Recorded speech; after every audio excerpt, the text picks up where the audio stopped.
Alibonge igama lenkosi. Kodwa kuyofika isikhathi la ngiyothi mangihleli khona phansi ngibheke emuva, isikhathi siyafikela wonke umuntu la ubheka khona emuva uthi sengimdala emhlabeni amalanga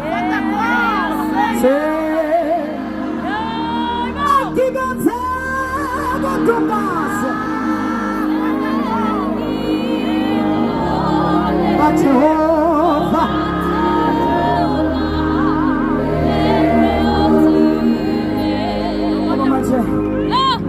sisesigabeni la uNkulunkulu esibizela ukwenza khona izinto ezinkulu. So ke manje mawubizela ukwenza izinto ezinkulu nenzondo nayo iba ngangale zinto obizela ukuzenza.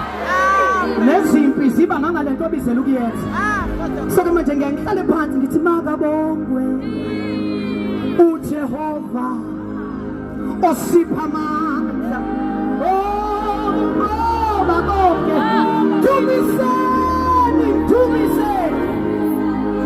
Shalom tumiseni nabababababababwe inimandla